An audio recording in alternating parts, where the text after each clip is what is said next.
Assalamualaikum warahmatullahi wabarakatuh. Apa kabar? Kita akan ngomongin tentang suatu hal yang sangat penting, yaitu public speaking. Tapi bagian mana kak yang mau diomongin? Bagian mana kak? Udah berasa muda dipanggil kak. Nah, di video ini kita akan sama-sama belajar bagaimana mengatasi problem-problem psikologis yang terjadi pada saat kita berbicara di depan umum, di depan kamera, atau di depan apapun ya. Namanya juga public speaking ya. Nah, judulnya adalah Public Speaking is Frightening. Nah, public speaking ada dua. Pertama, pemahaman atau penguasaan psikologis. Yang kedua adalah pemahaman atau penguasaan teknis. Tapi yang kali ini fokusnya tentang psikologis ya. Karena kalau kita bisa memanage diri kita dengan baik, memanage emosi kita dengan baik, bisa menguasai rasa takut kita, bisa menguasai emosi kita, ketakutan kita, kekecewaan kita. Insya Allah ini udah bisa dibilang 60% dari keberhasilan dalam berbicara di depan umum. Tapi ketika kita nggak bisa menguasai diri kita dengan baik, nah ini berbahaya. Boro-boro kita ngomongin teknis semua akan buyar. Nah, kenapa sih judulnya Public Speaking is Frightening, Kak? Nah, inilah dia. Memang sengaja saya bikin judul gini yang kontroversial supaya teman-teman tuh pada bisa ngeliat gitu ya. Nah, bagian dari pertama kita akan nonton sama-sama sebuah video dari sahabat saya bernama Don Knotts. Dia ini diminta untuk menjadi seorang guest speaker. You know what guest speaker is, right? Guest speaker itu tamu yang ditunggu-tunggu, yang omongannya itu dinilai sangat berharga. Biasanya wali kota, bupati, gubernur, atau ahli, expert. Kalau di sisi seminarnya, misalnya disebut keynote speaker lah gitu, menteri dan sebagainya. Nah, tapi apa yang terjadi? Ya, adalah ketika dia harusnya menyampaikan sebuah pesan penting, tapi apa yang terjadi? Nah, teman-teman saya kasih tugas. Tugasnya apa? Menganalisa video ini dan kasih tahu ke saya dia nyaman apa enggak. Kalau nggak nyaman, apa yang teman-teman lihat dia nggak nyaman ketika dia berbicara? Oke, saya ulangi tugasnya. Analisa video ini dan kasih tahu ke saya dia nyaman apa enggak. Kalau dia nggak nyaman, kira-kira teman-teman tahu dia nggak nyaman berbicara dari mana? Oke, dari tangannya, dari cara bergerak, dari bola matanya, dari cara berbicara, dari suaranya. Nah, analisa baik-baik. Kita lihat sama-sama video berikut ini. Yuk. Wes, donat. Tepuk tangan. Waduh. Iya. Oke. Dia mulai mengeluarkan sesuatu dari, ternyata sebuah skrip. Bergetar. Thank you, Mayor and fellow Rachelanians. Dia mulai ngomong. Wait a second. Aduh, kenapa nih mikrofon nih? Ditepok deh akhirnya. Aduh, itu aja udah bikin resah ya. That electrician must be a Democrat. Oke, dia menatap ratusan mata memandang. Tiba-tiba apa yang terjadi? Kertas yang udah dipersiapkan nih terbang. Buyarlah rencana. Mayor and fellow Rachelanians. Oke, I'm mulai proud to menatap. be here today. Perhatikan body language-nya, kita lihat apa yang terjadi. When I was asked to be guest speaker at this luncheon, I asked myself Suaranya agak bergetar this. atau parau ya. Tangannya mulai Who bergetar are juga. you, Luther Higgs, to be a guest speaker at this luncheon? Dia mulai I megangin thought ujung meja. about my answer about being a guest Ditukar-tukar sama dia speaker posisinya. for a long time. Tuh. What is a guest speaker? Apalagi konteksnya. Let me clarify this. I have been called brave. Oke. What is brave? Let me clarify this. Udah kacau deh pokoknya. Of course, we all know Keringetan. that it is short for bravery. Tuh, ngomongnya udah That goes terpotong-potong. without even being Lupa said. semua rencana. But it is also a symbol of another thing. Oke, cukup. Nah, coba sekarang tuliskan sama teman-teman setelah melihat tadi apa yang terjadi dengan Don Knotts tadi. Kenapa dia nggak nyaman sih? Apa yang membuat dia nggak nyaman? Dan dari mana teman-teman bisa menilai? Ya, saya tebak jawabannya ya. Pertama, tangannya bertukar dari kiri kanan beberapa kali. Kedua, suaranya parau. Ketiga, keringetan. Keempat, dia menatap ke langit-langit, kayak ada sesuatu di langit gitu ya. Terus dia megang mikrofon. Serba salah gitu body language-nya, megang handle mikrofon tapi nggak jadi. Akhirnya ujung-ujung meja ya. Terus dari sisi konteks atau bahasa, dia berputar-putar. What is guest speaker? Guest speaker is, ya guest speaker is. Perlu dijelasin guest speaker itu dan sebagainya. Now, so anything might happen kalau kita nggak nyaman. Tapi tadi bermula apa sih? Nah, bermula dari terbangnya si skrip yang sudah dipersiapkan dia berhari-hari. Suatu yang dia handalkan, suatu yang dia bersandar di situ. Tentunya bersandar harus kepada Allah, bukan pada skrip atau cue card ya. Itulah yang terjadi. Nah, boleh kita mempersiapkan sesuatu lewat skrip, cue card, or apapun itu. Tapi yang pasti semuanya harusnya udah ada di otak, nggak bergantung pada itu. Jadi ketika terjadi sesuatu atau ketuker kertas sini, kertas sini, kita udah harus tahu apa yang kita mau omongin, at least poin-poinnya. Dari situlah semua pangkal problematika psikologis yang terjadi pada Don Knotts dalam pidatonya. Sebentar, saya minum dulu ya. Bismillah. Alhamdulillah. Yuk, sekarang kita masuk ke materi kita. Public speaking is frightening. Ada hubungannya nggak dengan tadi Don Knotts? Tentunya, pasti. Kita akan membahas dari mana sih asal muasal dari rasa gugup, rasa nggak nyaman, rasa nggak rileks, dari mana gitu loh, dan gimana, apa yang harus kita lakuin gitu ya. Judulnya aja public speaking is frightening. Kenapa sih kak judulnya kayak negatif gitu? Nah, di sinilah menariknya. Kenapa saya buat judul ini negatif atau kontroversial, biar teman-teman pada tertarik. Kalau judulnya adalah strategi terbaik dalam membuat kemampuan bicara lebih baik. Aduh, itu kayak skripsi banget dan kayaknya biasa banget. Nah, judul yang nyeleneh ini juga cikal bakal sebuah presentasi yang akan mengundang perhatian orang. At least we grab the attention, gitu ya. Memang diakuin bahwa public speaking is frightening. Saya sendiri punya pengalaman yang kurang menyenangkan dulu di awal karir saya sebagai penyiar radio, sebagai MC. Pernah dimaki-maki sama orang, pernah dibilang, kok nge-MC gitu sih? Nggak bisa lo nge-MC ya, lo baru ya gitu. Sering banget. But it's okay, it's a process. Kalau teman-teman pernah mengalami hal yang sama, bersyukurlah. Kalau belum mengalami, juga bersyukur gitu lah. Ya, memang public speaking is frightening. Banyak hal yang terjadi. Kadang-kadang tendensinya kita bisa berkeringat seperti ini. Waduh, kalah nih lari maraton keringetnya.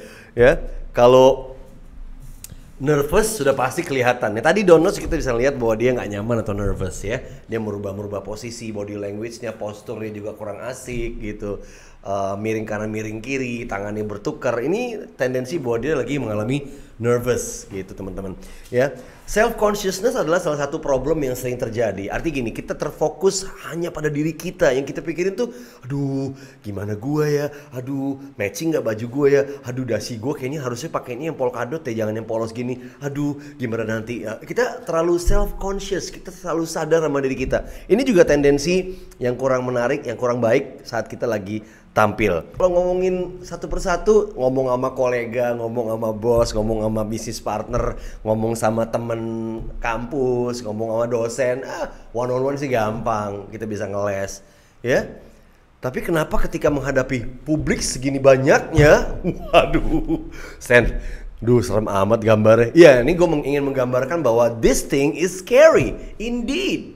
It is scary for some people. I don't know about you, but some people experience a scary thing whenever they have to speak in front of hundreds of people, thousands of people, even 3, 4, 5, 6, 7, 10 people. Itu membuat mereka takut. Nah, ini penggambaran kurang lebih gambar yang memang menakutkan. Tapi kenapa sih menakutkan itu? Nah, kita bedah bersama-sama. Sebagian orang merasakan berbicara di depan umum itu sangat menakutkan. Lebih menakutkan ketimbang, sebutlah salah satu tantangan hidup. Misalnya operasi gigi, cabut gigi, serem. Operasi usus buntu, serem. Operasi amandel, serem. Tapi public speaking lebih menakutkan dari itu guys. Nggak percaya. Wajar, riset itu ada beberapa lembaga riset yang menyampaikan bahwa manusia itu lebih takut menghadapi mikrofon di hadapan orang ketimbang ini apa ini? Timbang kematian. Wah, kayaknya ada yang nggak beres nih. Kenapa orang lebih takut public speaking dibanding mati? Mungkin public speaking itu pernah dialami. Kalau mati kan cuma sekali, dia nggak bisa berkomentar apa-apa. Dan yang sudah meninggal nggak bisa memberikan testimoni apa-apa ya. Ya dia nggak tahu aja. Tapi ini adalah sebuah problem besar yang terjadi di seluruh dunia, bahwa public speaking itu menurut sebagian lembaga riset ya lebih menakutkan dibanding kematian. Bahkan dibecandain sama si Jerry Seinfeld. Jerry Seinfeld pernah bilang, according to most studies, people's number one fear is public speaking. Number 2 is death. Death is number 2. Does that sound right? Itu benar tuh gitu ya. Kematian nomor 2. Jadi gini, kalau di luar negeri itu ada seorang yang meninggal, temennya atau sahabatnya atau kerabatnya atau anggota keluarganya harus berbicara tentang kebaikan orang yang meninggal kepada publik, ya, yang datang ke funeral atau pemakaman. Ini lebih menakutkan dibanding matinya. Jadi kalau dia bisa ngomong, bro, lu pakai mati sih, kalau lu mati gue jadi harus ngomong deh nih, gitu. Tukeran, ya astagfirullahaladzim. Tapi ini fakta yang terjadi.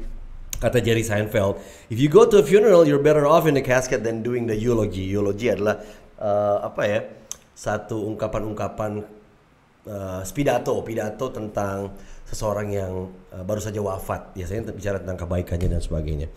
Nah, ini nggak heran teman-teman, karena di dunia ada satu ketakutan yang jadi momok, yaitu tadi public speaking ya. Bahkan public speaking itu lebih menakutkan dibanding ketakutan apapun, kematian, ketinggian dan sebagainya, menurut beberapa lembaga survei. Nah, yang paling tinggi adalah glossophobiya, dari kata glosa atau lidah, phobos dan takut. Nah, apa sih ciri-cirinya yang ada di kotak tuh? Berkeringat sering, high heartbeat rate, panic attack, ya kan? Kayak tadi kita lihat si Donos, sore throat, tenggorokan kering, dan mulut kayaknya kering banget, kayak nggak ketemu air udah seminggu, puasa seminggu. Over tense, terlalu tegang, trembling voice atau suara yang bergetar, stiff neck, leher yang kaku, back pain dan sebagainya. Ini semua ciri-ciri bahwa seseorang mengalami ketakutan. Apakah sampai kepada kadar glossophobiya? I don't know. Tapi yang pasti glossophobiya ini dialami oleh banyak orang di dunia, tidak hanya teman-teman. Tapi mungkin ini sangat tinggi ya. To prove what I just said, ini ada beberapa fakta-fakta yang cukup menarik. 3 dari 4 orang dari 75% populasi dunia, mereka setuju bahwa ini adalah masalah besar, public speaking atau glossophobiya.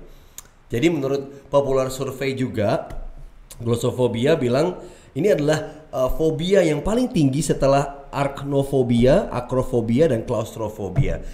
Ya kan, ketakutan terhadap ketinggian, ketakutan terhadap ruangan tertutup dan sebagainya. Nah, bahkan sebagian orang kayak William Henry Harrison ini, dia berbicara 8.455 kata-kata, ya. Terus dia meriang, habis itu dia demam dan akhirnya dia meninggal. Ya, memang itu ajal atau mautnya dia ya. Tapi ini pemicu kenapa dia begitu tegang. Ya, wajar aja ketika seseorang yang tertekan secara psikologis, dia juga akan tertekan secara fisik gitu ya. Orang yang hatinya nggak senang, nggak bahagia, terlalu tegang, mungkin dia akan rusak badannya, akan terjadi sesuatu dengan badannya gitu ya. And here's another surprising fact about this glossophobia that was experienced by George Washington. Jadi George Washington itu diminta untuk membuat sebuah pidato, Dia membuat 135 kata dalam pidatonya, tapi dia ngomongnya 6 jam. Muter sana kemari. Dan ini menjadi sebuah pidato yang paling panjang sepanjang perjalanan House of Commons sejak tahun 1828, made by George Washington. What happened to this? Hey, what's going on? Nah, ini pertanyaannya. Yaitu tadi, glossophobia, tingkatan rasa takut yang paling tinggi. Coba teman-teman analisa, teman-teman apakah sudah sampai ke glossophobia atau sekedar kayaknya gue belum sampai ke situ deh kak atau bang, tapi mungkin kalau diterusin akan kayak gitu. Tapi ya, masih gue nggak nyaman ketika gue harus berbicara, gue harus ngejelasin tentang konsep di depan dosen, gue harus ngejelasin tentang ini tentang itu. Nah, ya, ini yang paling berat. Kalau ada yang bilang dengan kata-kata yang menyenangkan, quotes yang paling powerful, and you think that powerful, but it's not that powerful. It's not that powerful. Hey, come on man, you can do it. Ya, lu pasti bisa. Do what? There's nothing to fear but the fear itself, kata Franklin D. Roosevelt. Iya, itu kan Franklin D. Roosevelt. Ya, tokoh perang dunia. Dia punya pengalaman yang begitu besar, tapi dia nggak tahu kan caranya gimana. Bukan nggak tahu, tapi dia nggak pernah ngalamin presentasi di hadapan 6 dosen yang killer. Tapi dia nggak tahu kan gimana ngadepin corporate customers yang bawelnya minta ampun, yang pengen tahu tentang profitability dari sebuah bisnis. He never experienced that. Jadi satu quote ini nggak berlaku buat semua kasus. Ya, this is just a quote. Tapi kita hargai teman-teman yang mengucapkan quote-quote yang powerful seperti ini, bahwa dia ingin membuat kita lebih relax. membuat kita lebih nyaman, kita lebih santai. Ya, seperti yang kata Tom Hopkins, do what you fear most and you can control the fear. But actually it is true when we are in a stable condition. Kalau kata Ralph Waldo Emerson bilang, always do what you are afraid to do. Kalau lo mau ngelawan rasa takut, lo harus lawan dan lo lakukan apa yang membuat lo takut katanya. Termasuk public speaking. Well, sekilas kayaknya nggak mungkin, tapi sebenarnya bener juga loh. Kalau kita nggak ngelawan rasa takut kita nggak akan pernah tahu rasanya melawan rasa takut dan mengalahkan rasa takut. Karena lo nggak pernah bertempur dengan rasa takut ini gitu loh. Jadi apa yang membuat lo takut, lawan, ya pastikan lo bertempur terbaik di situ. Siapa yang kalah? Lo yang kalah atau rasa takut itu yang akan akhirnya hilang. Nah, kalau rasa takut itu akhirnya hilang, ya bersyukur kita nggak akan takut lagi. Tapi ketika kita yang kalah, kita akan terus-terusan berada dalam posisi ketakutan. Gitu kurang lebih teman-teman. But let's find out the reason why. Kenapa sih kita begitu takut? Why gitu ya? Nah, why? Pada saat kita kecil dulu, ingat gak masa-masa kecil dulu? Kecil tuh paling menyenangkan ya masa kecil. Kita nggak takut sama banyak hal. Kita nggak takut dengan siapapun yang ketemu di luar sana. Kita nggak malu. Kita pakai baju Superman. Maghrib keluar jadi nenek sihir. Kita manjat pohon mangga, pohon kelapa yang tinggi. Waduh, pohon kelapa dipanjat. Gila juga tuh anak hebat. Ya, kita ngelakuin hal-hal yang ekstrim, hal-hal yang berani, hal-hal yang mungkin sekarang orang dewasa bilang gila, itu kan menakutkan. Tapi itulah dia dunia anak-anak. Kenapa? Karena anak-anak nggak pernah memiliki rasa takut. Karena dia belum mengalami rasanya jatuh, dia belum mengalami rasanya gagal, dia belum mengalami rasanya dikecewain. Ya, karena cinta. Dia belum mengalami rasanya dimarahin sama bos. Dia belum punya bos. He was the boss. Ya, he is the boss of himself and his family. Itulah nikmatnya menjadi anak kecil. Siapa di sini yang mau jadi anak kecil lagi? Saya pengen banget lepas dari utang, lepas dari tanggung jawab, lepas dari kewajiban. Nikmat, bro. Nah, pada saat kita dewasa, kenapa kita jadi ciut seperti ini? Ya, itulah secara psikologis.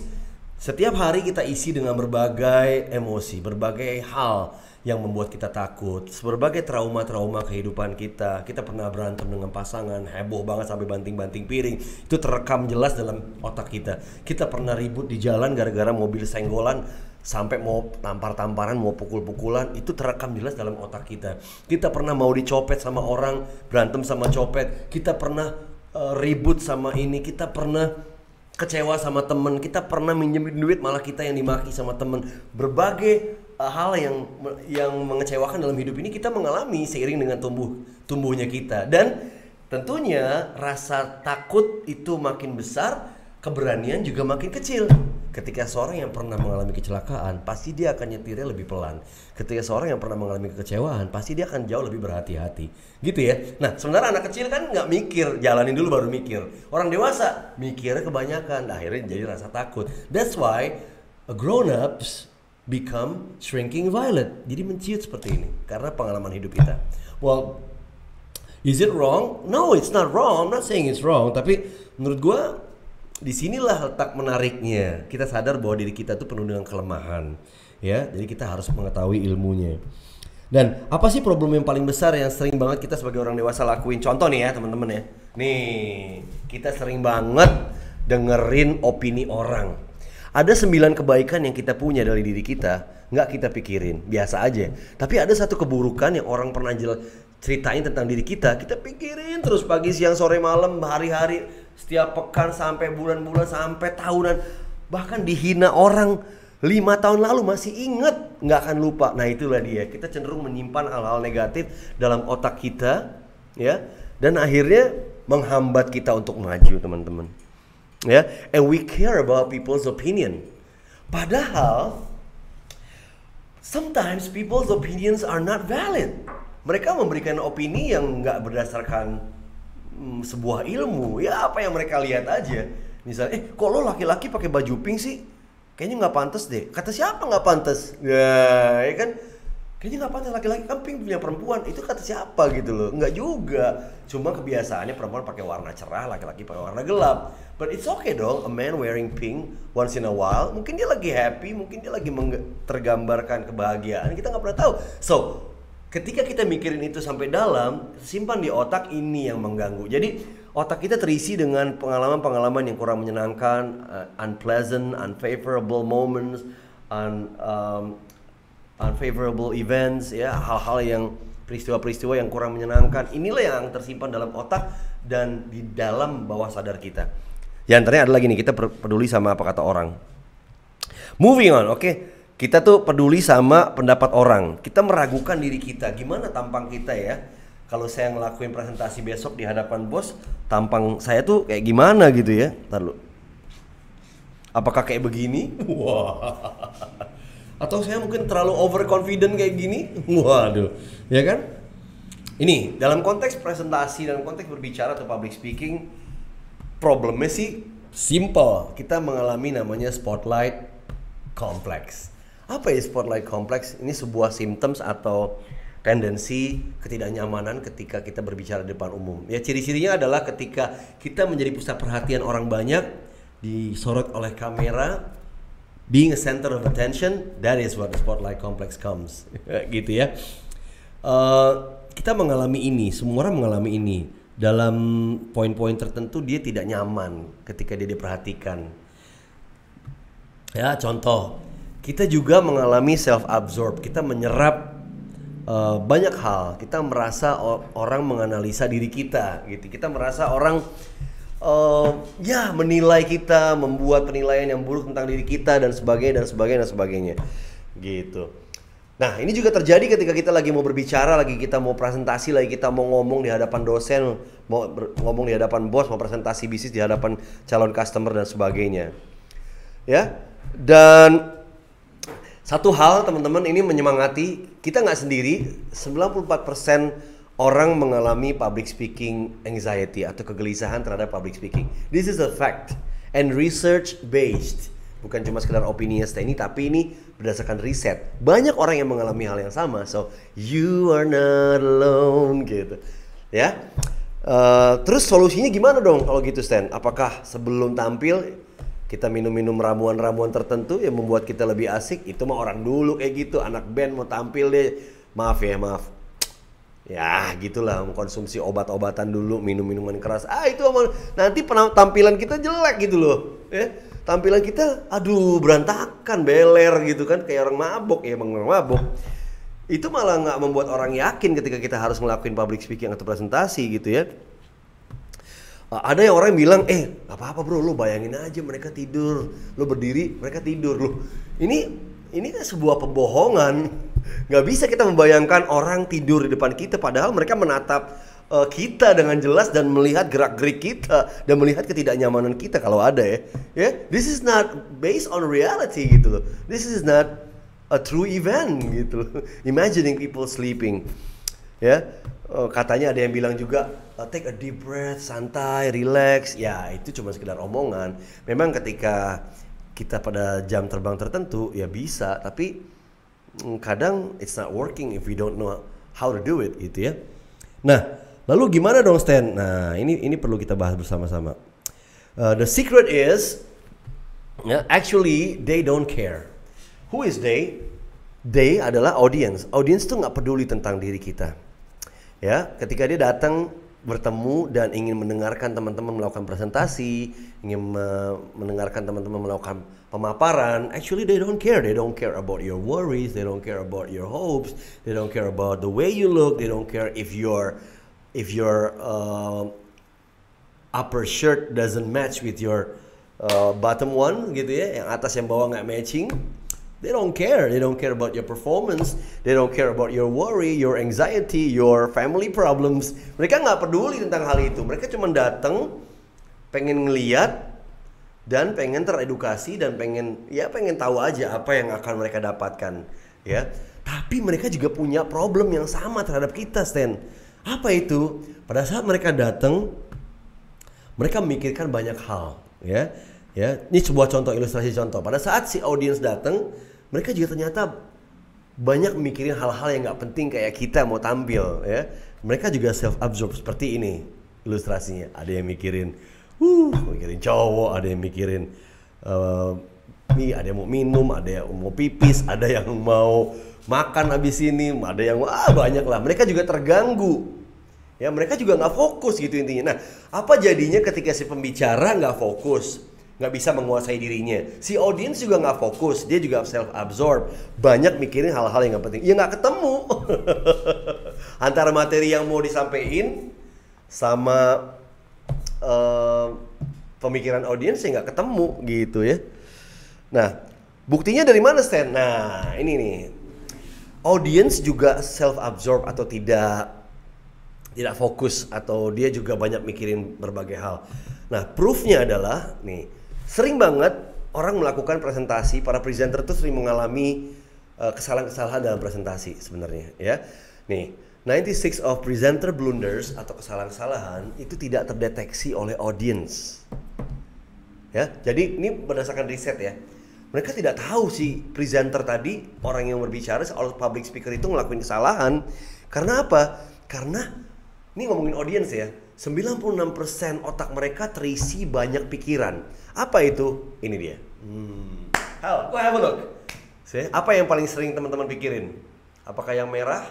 So, is it about sex? Katanya cowok-cowok lebih banyak mikirin seks dibanding perempuan. Nggak juga, katanya 2/3 dari waktunya itu cowok mikirin seks. Bulu kata siapa? Nggak 2/3, 3/3. Waduh, seharian loh. Atau mikirin deadlines, kids soccer, speeding ticket, toothache, vacation, next meeting, dan sebagainya. Ini loh, jadi pikiran mereka juga self-absorb. Artinya mereka juga self-absorb dan mereka juga punya berbagai hal yang dipikirkan ketika mereka hadir di depan kita. So, this is not a great condition. Ini hal yang buruk menurut gua. Kenapa? Karena ya gimana mereka mau mendengarkan presentasi kita kalau kitanya nggak nyaman, kita nggak bisa menguasai diri kita nggak bisa menguasai emosi kita terlalu ketakutan, dan audiens juga terlalu banyak hal yang dipikirin. Loh, ini nggak ketemu jadinya, bener nggak sih? Iya, emang nggak ketemu. Nah, gimana caranya? Yeah, this is a good question. What can we do? What can you do? So actually it's very simple. The best thing we should do is to change perspective. By changing perspective, we will improve good result. Maksudnya changing perspective gimana? Oke, dengan merubah perspektif kita, ini akan memberikan hasil yang lebih baik, improve result. Ya, let me give you an example. Teman-teman misalnya mau ngelakuin presentasi dalam waktu singkat, misalnya 2 pekan lagi, di hadapan calon pembeli, customer. Tujuannya apa? Tujuannya ingin mengedukasi mereka tentang, sebuah sistem atau sebuah ide bisnis. Dan ini kan sebuah kebaikan, gitu ya. Nah, apa salahnya dari sebuah kebaikan yang mau disampaikan sama teman-teman? It's okay dong. Jadi pertama, mindset kita positif. Kalau kita mulai dari rasa takut dulu, kalau kita mulai dari rasa negatif, ya kesananya akan lebih berat. Tapi kalau kita mulai dari rasa positif, okay, I'm gonna make a great presentations because the content of this presentation is something amazing for people to know. Ya, ini satu hal yang bagus buat orang ketahui tentang ide bisnis. Buat mereka ketika mereka kuasain akan lebih baik dan jadi akhirnya menguntungkan buat mereka. Jadi apa salahnya ya? Nah, mindset positif itu yang harus kita bangun dari awal. Oke, setelah itu ngapain? Ya kita harus melakukan persiapan. Dalam 2 pekan, 14 hari itu, hari pertama mau lakukan persiapan apa? Mulai dari sketching, thinking, atau ngumpulin data, habis itu bikin desain proposal, taruh poin-poin penting, setelah itu mendesain proposal, setelah itu mempraktekannya, rehearsal, ya habis bikin plan, melatih plannya, bicara di depan orang, minta opini orang di depan kaca, minta opini cermin, nggak bisa ya. Itu kan persiapan selama 14 hari tadi. Nah, ketika kita ngelakuin itu, kita sudah membuat diri kita lebih nyaman dan seiring dengan mindset positif yang kita punya dan persiapan positif yang kita lakukan, itu akan menurunkan kadar ketakutan kita terhadap berbicara di depan umum. Ya, nah orang-orang yang takut ini sering banget mengalami ketakutan yang makin hari makin berat. Kenapa? Karena mereka menyibukkan diri dengan pikiran-pikiran negatif dan akhirnya mereka nggak ngelakuin persiapan apa-apa gitu loh. Karena mereka ya udah nyerah dengan rasa takut gitu. Nah inilah yang akhirnya menghambat mereka dan tiba pada harinya atau 1 hari setelah itu mereka bahkan nggak berlatih dan mereka apa adanya aja dan akhirnya blunder atau kacau gitu ya teman-teman.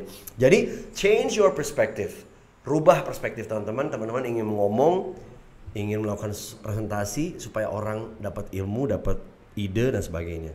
Dan yang kedua, lakukan persiapan yang maksimal, yang mumpuni, yang terbaik. Yang ketiga, pilih metodologi terbaik kira-kira untuk bisa mendekatkan diri kepada audiens dan mengetahui secara psikologis apa yang menarik buat mereka dan sebagainya. Nah, ini masuknya ke teknis nih, ke metodologi ya. Yang keempat juga, always remember ya, you are now aware ya. Jadi ketika teman-teman lagi ngerasa nggak nyaman dengan audience, ya pikirin gambar ini. Mereka juga nggak nyaman. Nah, lalu apa tugas kita sebagai presenter? Lalu apa tugas kita sebagai public speaker? Nah, kita mempersiapkan yang terbaik, kita menentukan metodologi terbaik, kita memikirkan bagaimana caranya membuat nilai tambah buat audience, ya. Dan ini adalah sebuah hal yang positif. Dan kita menanamkan hal yang positif dalam diri kita dan pelan-pelan akan membuang rasa takut, rasa kegelisahan, rasa yang nggak nyaman dalam pikiran kita. Dan akhirnya membuat persiapan ini lebih exciting. Dan ketika teman-teman excited untuk melakukan persiapan, dan insya Allah hasilnya juga akan sangat positif, believe it, ya. Dan harapannya rasa takut yang begitu besar akan berubah, ya. Rasa takut yang begitu besar akan berubah menjadi rasa takut yang cute seperti ini. And finally you can chillax. Waduh, si kucing minum bir. Chillax banget. Nah, ini perumpamaan ya teman-teman. Jadi ketika teman-teman ngerasain relax dalam melakukan berbicara, ketika teman-teman udah tahu metodologinya apa, ketika teman-teman udah tahu mau ngomong apa, ya teman-teman akan relax. Nah, pada saat relax itulah ya kita merasakan kenikmatan menjadi seorang public speaker. Kita merasakan kenikmatan menjadi seorang presenter. Okay, well that's it. That would conclude our session. Mudah-mudahan ini cukup jelas. Kalau ada yang kurang jelas atau teman-teman masih punya pertanyaan, boleh layangkan pertanyaannya di kolom komentar. Insya Allah Steny akan jawab sebisanya. Please say something, please make a comment dan kasih pertanyaan ke Steny biar Steny juga lebih tertantang dan bisa menjawab pertanyaan dari teman-teman di kolom komentar. Ya, Steny Agustaf. Wabillahi taufiq wal hidayah. Wassalamualaikum warahmatullahi wabarakatuh.